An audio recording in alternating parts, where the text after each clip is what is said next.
as the enchanted forest music and mystical vocals, elven forest music.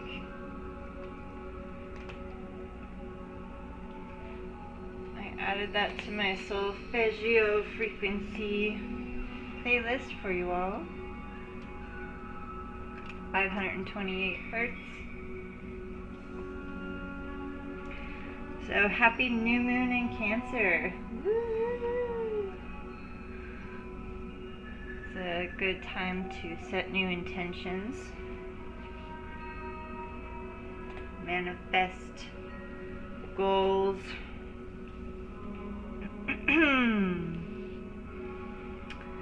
So there's a loving, beautiful, and joyous link between Venus and Jupiter. Venus cares while Jupiter amplifies, so there's a lot of love around under such a planetary combination. However, this is somewhat challenged by the clash of angry Mars with eruptive Pluto, which is also demanding our attention. Yes. This lunation comes down to a fight for your attention, so where are you focused? If you're focused on the good things in life, it should be a sweet time with a lot of room for showering your loved ones with more love. If you're finding life a bit tough right now, it could be that you feel the love less and the Mars-Pluto anger more, and that's perfectly understandable. Use the anger energy as a fuel to hold the vision for the world that you would rather have instead of what is currently making you angry. What would you like to see instead?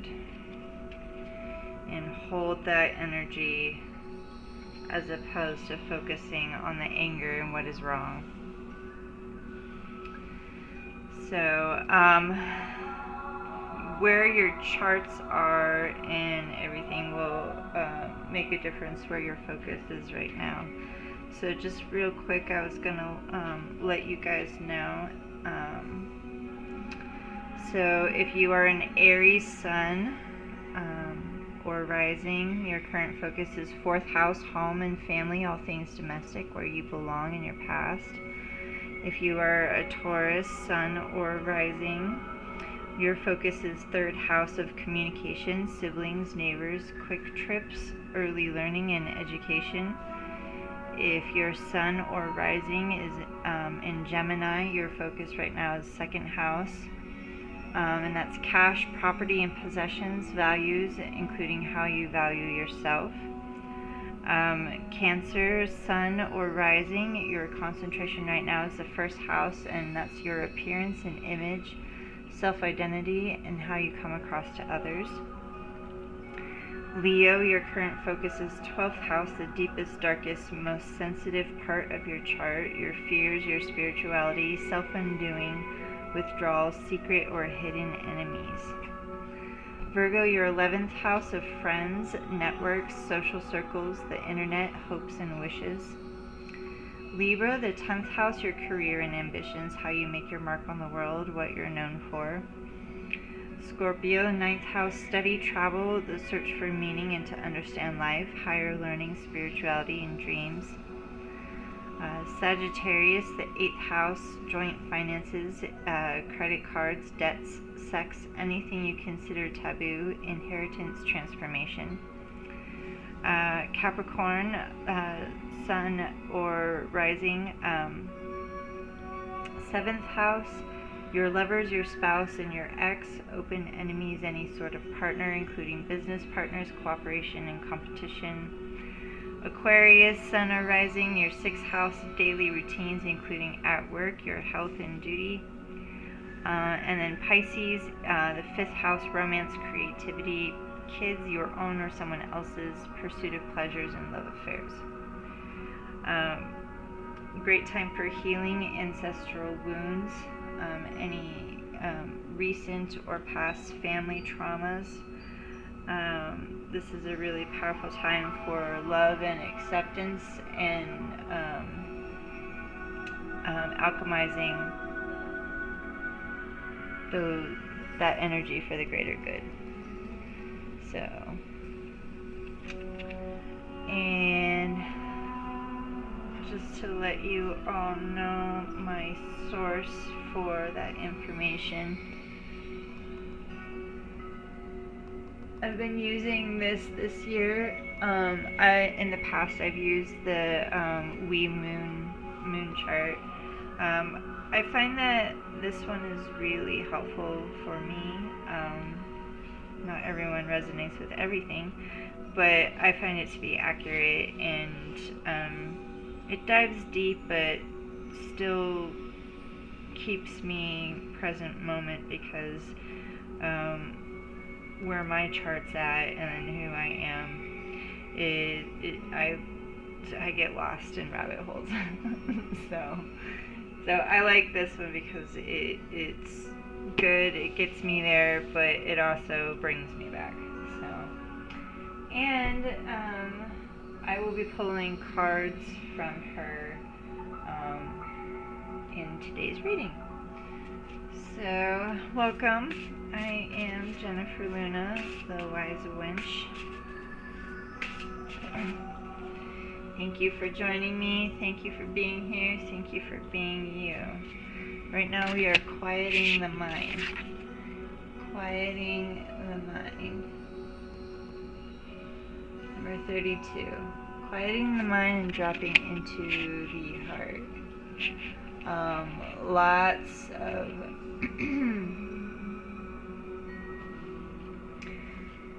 oh, how do we word this? Lots on our mind right now. And perhaps taking a good, half hour to write down everything that's on the mind. Scribble, draw, scream, all of that. But then once we've gotten it out, really working to quiet the mind and listen for guidance in the next step.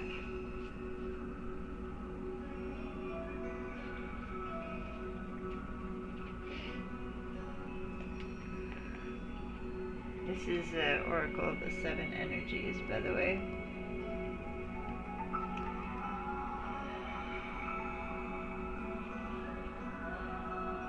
So, and this is Energy 5, which is sound. So, quieting the mind so that we can speak from the heart.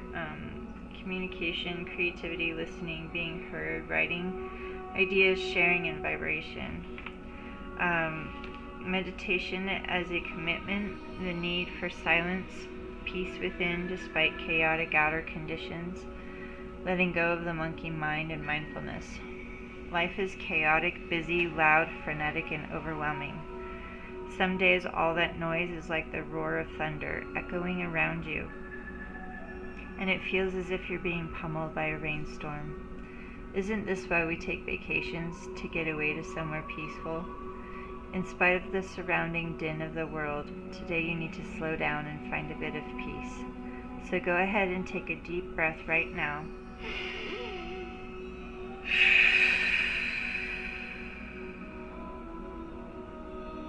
Make a commitment to be still, if only for 5 minutes.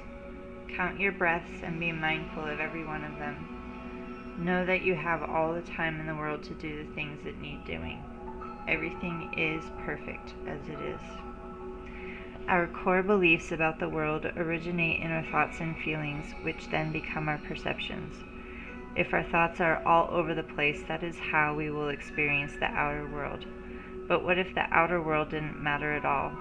What if at our center there were a place that is always calm, where the mind doesn't have a million things to say, where problems and challenges aren't nearly as important as we think they are? Today requires you to take an internal break and go to that silent space to regroup. Meditate on the stillness within. Choose a peaceful mind and nothing else. You will be amazed by how easily everything falls into place once you do.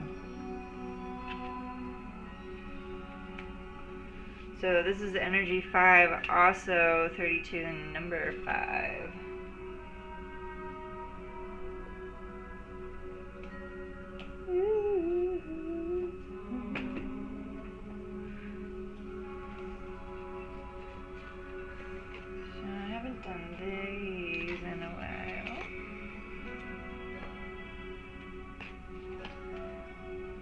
is the wild unknown archetypes, like Kim Crayons. I like her.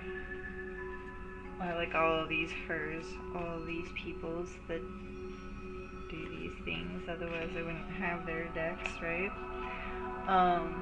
But yeah, her stuff is really, I don't know, I'm drawn to it, for sure.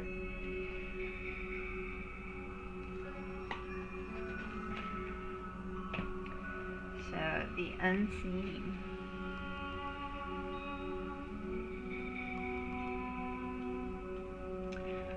Trust that there is more than meets the eye right now. And when we quiet the mind, we can listen for the little workings that are going on behind the scenes of the obvious.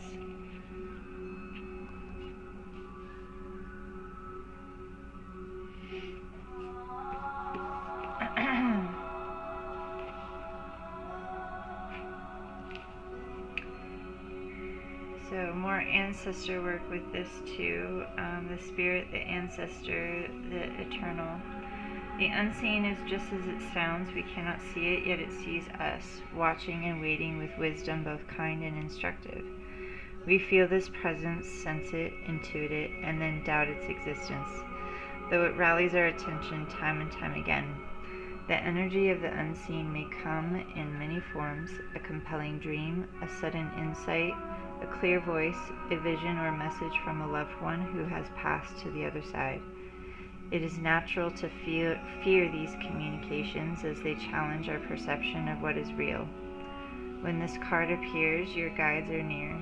The eternal is present. The doorway between worlds is ajar. Listen. The sounds may seem as though they come from a distant land, but they call from your innermost chambers. When this archetype is in light, clairvoyant guidance, whispers of wisdom. When this archetype is in dark shadow, dark looming energy, unwillingness to forgive. So to go deeper into this energy, dive into the stories of King Hamlet, the Three Fates, and The Shining. That's funny. Today in my memory is a picture of me and my partner at the Stanley Hotel, which was the hotel for the inspiration of The Shining by Stephen King, came up. And then it came up again today here.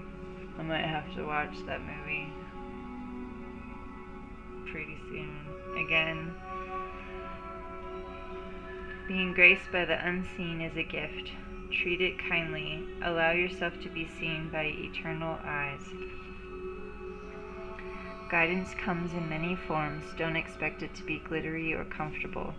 The spirit world speaks the truth. Sometimes it soothes and sometimes it burns. Oh, and how sometimes it burns. Oh, I felt like I was on fire the other day.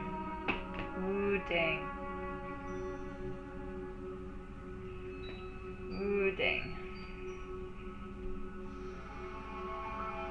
So let's finish off this reading with a moonology.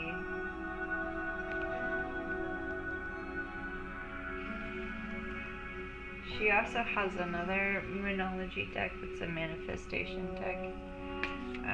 If you would like a reading by someone who owns that deck, go on my Instagram and under people who I follow and who follows me, look up Enlighten Yourself and get a reading from her. She has the complementary deck to this deck here. So, show the world the real you, full moon in Aquarius.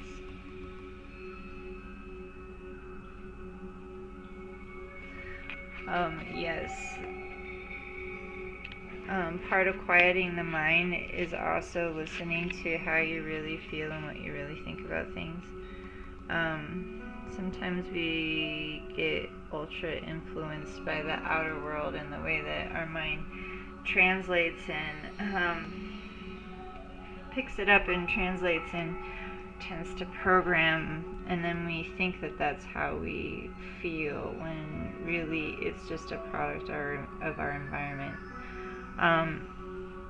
I find in general that when people calm down and quiet the mind and really go into who they truly are and how they really feel, they actually have a much more holistic and empathetic and actually multidimensional opinion or approach about most situations. And so if you're finding that you're narrow-minded and super hyped up in a certain energy about anything right now, that might be a good indicator that you have not quieted that mind and gone in.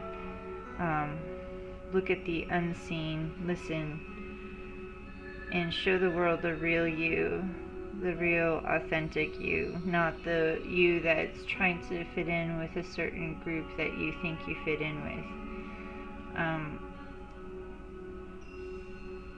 You may fit in with those people, but not. I wouldn't attach to people because of those reasons, because of those things. It's kind of like a trauma bonding type of a behavior, and it can be good for short-lived experiences, maybe sometimes, or like group therapy sessions or something like that. But there has to be some amount of goal with that, because it can get out of control and down a path of just heartless chaos. So, full moon in Aquarius. Let's look that up. So, full moon results forgiveness and gratitude. So, ancestral forgiveness, familial forgiveness, letting that go, but not letting it go like a full moon energy kind of letting go, but letting go in a new moon energy in the respects of bringing in the what next, you know? I hope that makes sense, the way that came out.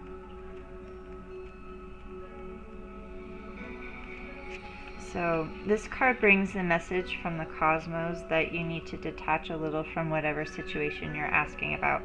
Someone might be keeping you at arm's length right now, but it's no bad thing. It's important for you to allow life to unfold and progress, even if change seems like a frightening prospect. If you've been holding yourself back from showing the world the real you, this card reminds you that your unique characteristics are what make you special. In a relationship, are you being too aloof or detached? Go ahead and be yourself in whatever is coming up for you.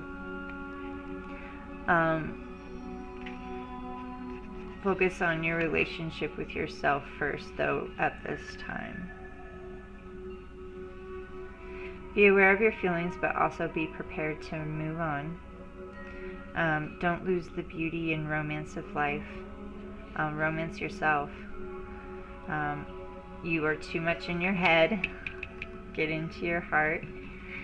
A friend needs you. Be there for them in a genuine way. Don't just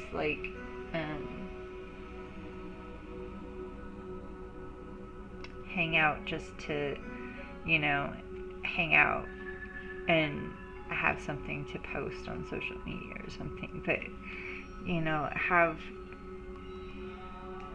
go deeper. Get real with people, man. Stop the superficialness. We need more. The situation is going to take a very unexpected turn. that every full moon is a time to release and let go, but the addition of Aquarian energy to the mix triples that message. Aquarius is the opposite of clingy, and pulling this card at any time suggests either you need to let go or someone is thinking they are the ones who need to let go, perhaps of you. What needs to go? What is the right thing to do? Whatever happens next could be highly unconventional or unexpected.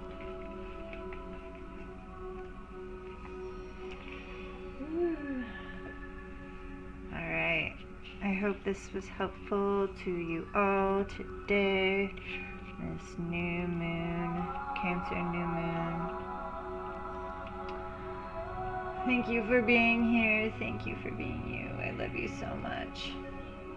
I appreciate you. Contact me if you feel guided for a personal reading. I also have links on the video description as well.